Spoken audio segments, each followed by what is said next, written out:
Olá, me chamo Paloma, sou estudante da Universidade Federal de Campina Grande. Eu sou do curso de Ciências Biológicas, licenciatura. Eu estou atualmente no quinto período, cursando a disciplina de micologia, que é o estudo dos fungos. Disciplina esta que é ministrada pela professora Kyriaki Nuriti da Silva. A professora Kyriaki, em uma das suas aulas, propôs que fizéssemos uma espécie de microaula destinada aos alunos do ensino médio. E o tema da minha microaula foi fungos, importância econômica, ecológica e médica. Bem-vindos à microaula. E de início, gente, para a gente assim adentrar de fato a microaula, aos assuntos, as importâncias que esse grupo tem, é preciso responder uma pergunta. O que são fungos? Fungos são pertencentes ao reino fungi, são pertencentes ao domínio fungi. Os fungos são seres que são considerados heterotróficos, são seres eucarióticos. Eu trouxe até uma imagem aqui ilustrativa de uma célula, só para complementar essas informações que eu estou citando, né? Os fungos podem ser, na verdade, unicelulares, que são as leveduras, nesse caso. Os fungos podem ser multicelulares ou filamentosos, que são aqueles fungos de maior porte, como, por exemplo, os cogumelos. Os fungos possuem parede celular. E uma característica, uma informação importante, é que os fungos e plantas eram considerados em um grupo só. Era como se eles pertencessem ao mesmo grupo, eles fossem, digamos, entre aspas, a mesma coisa, justamente por apresentar características semelhantes. Como, por exemplo, fungo possui parede celular, como eu acabei de falar, planta também. Mas com o passar do tempo, foi vendo que essas características, embora fosse semelhante, acontecia alguma coisa que diferenciava os dois, né? Por exemplo, fungo tem parede celular, beleza. Planta tem parede celular, beleza. Só que na parede celular dos fungos tem presença de quitina. Na parede celular das plantas tem celulose. Fungo tem como armazenamento e reserva o glicogênio. A planta tem como armazenamento e reserva o amido. Fungo não tem clorofila, fungo não tem cloroplasto, fungo não faz fotossíntese. Aí, a partir daí, foram surgindo, no caso, desavença não, controvérsias, e foram vendo que fungo é fungo, planta é planta. Foi separado e cada um pegou o seu domínio, o seu reino. Fungos possuem reprodução sexuada ou assexuada. Reprodução sexuada quando acontece recombinação de DNA. Os fungos, eles passam na fase sexuada, na reprodução assexuada, eles passam pela fusão citoplasma, que é conhecido como plasmogamia. Eles passam também pela fusão dos núcleos, que é conhecido como cariogamia, e pela meiose. Já na reprodução assexuada, não tem recombinação de DNA. Normalmente, a reprodução assexuada acontece por fissão, fragmentação e brotamento. São 3 exemplos. Os fungos podem ser parasitas, simbiontes ou saprófitas. Parasitas, o nome já faz bem contextualização, né? Ele está parasitando outro ser. Por exemplo, um desses seres que vão ser parasitados por fungos, nesse caso, vai estar sofrendo alguma consequência, porque o fungo, nesse contexto, ele vai estar se alimentando, vai estar suprindo suas necessidades através de outro organismo. E essa característica faz com que, por exemplo, o outro ser sofra as consequências, possivelmente pode até levar até a morte de planta ou inseto, animal, alguma coisa, porque essa relação, ela é uma relação que causa prejuízo a um dos lados. Os fungos também podem ser simbiontes. Eles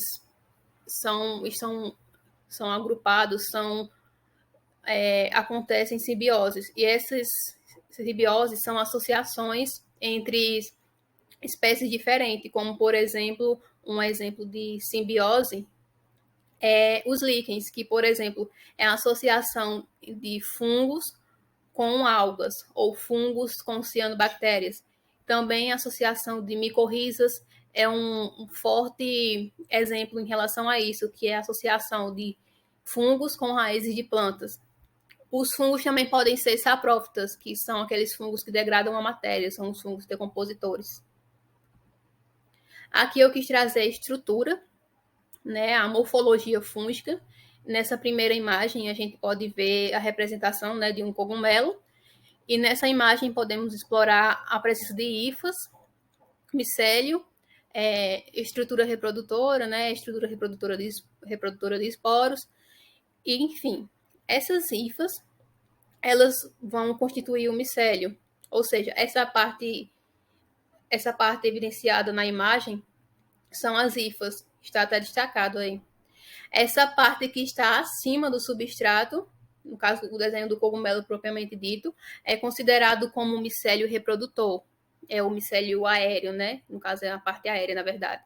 E essa parte abaixo, né, substrato, é o micélio considerado como micélio vegetativo. Enfim, os fungos são formados por hifas quitinosas, como eu citei anteriormente, a questão da quitina. E essas hifas formam o micélio, ou seja, as hifas são, na verdade, o micélio são um conjunto de hifas. O micélio pode ser do tipo vegetativo, como eu já citei, ou do tipo de reprodução.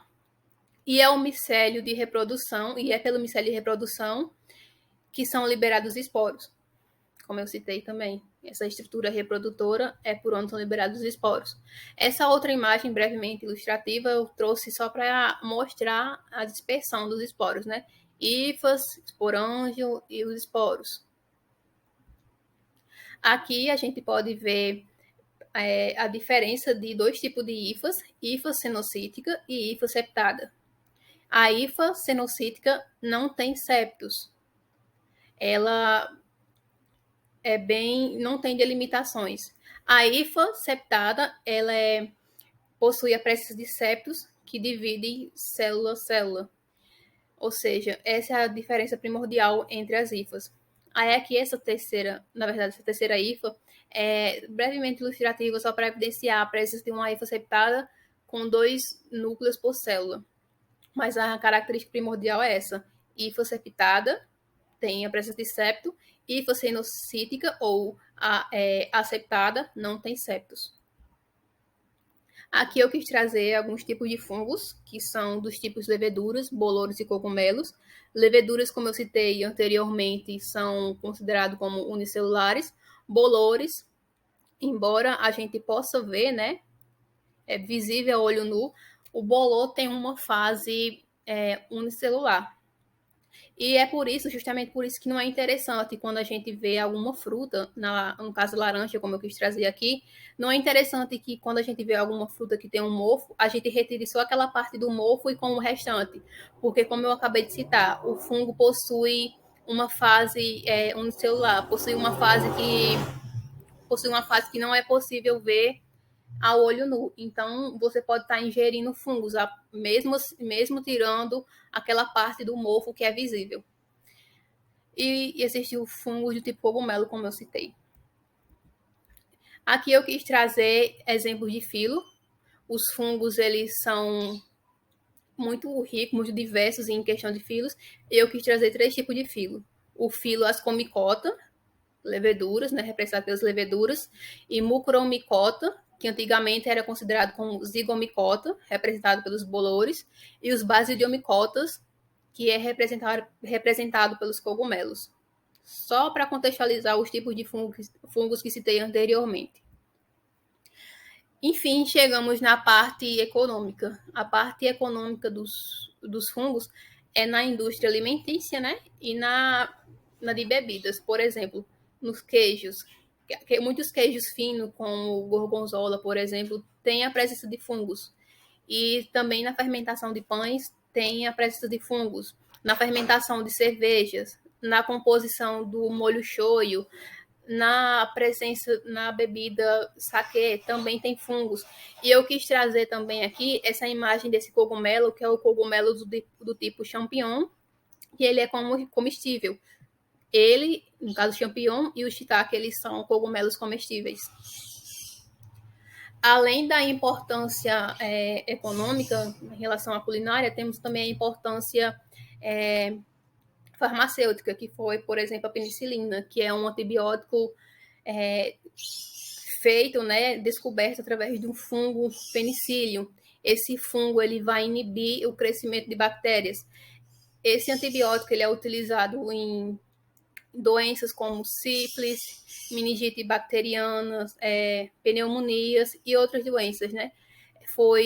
A penicilina foi muito importante para a nossa sociedade porque salva vidas.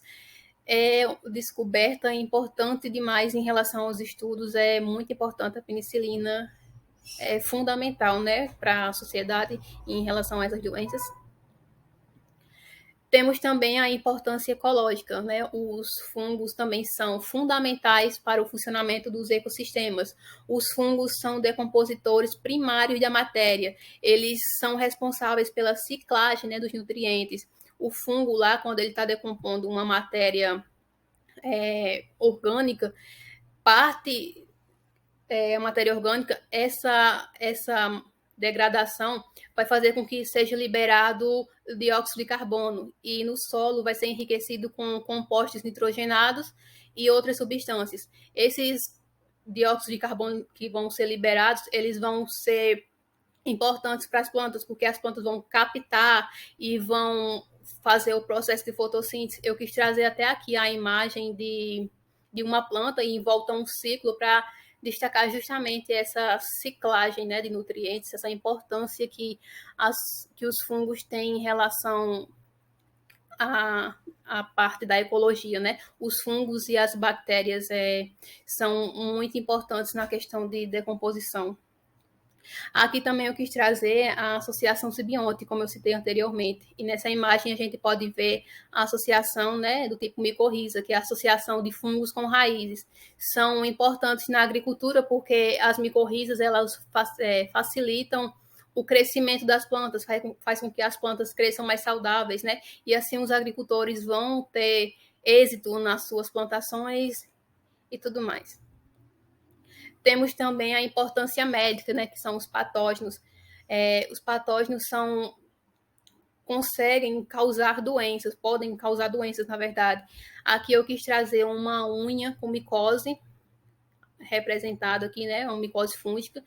Temos o braço de uma mulher que possui micoses também. Eu conheço essa micose como impinge, mas pode ser conhecido por outro nome, não sei.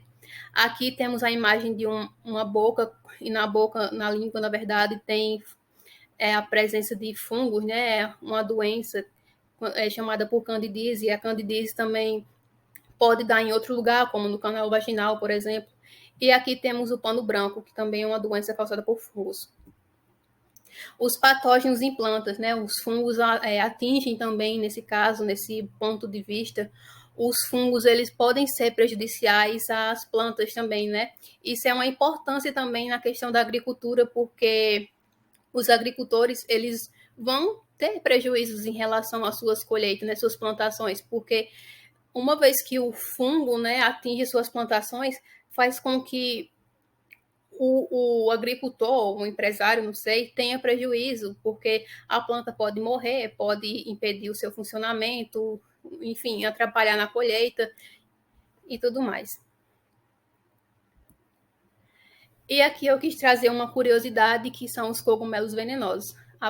Apesar da gente ter visto importância econômica, né, cogumelos comestíveis, fermentações, tudo mais, patógenos e a importância ecológica, a gente pode ver também que existem cogumelos venenosos, cogumelos que podem causar alucinações, são cogumelos alucinógenos, né, que são do tipo, esses três tipos, amanita pantera e cogumelo mágico. São cogumelos que, em contato, podem causar problemas ao ser humano, como tontura, alucinações e diversos problemas, inclusive em alguns casos até morte. E aqui estão minhas referências da microaula, espero que tenham gostado. Minha contribuição sobre fungos foi essa e até mais.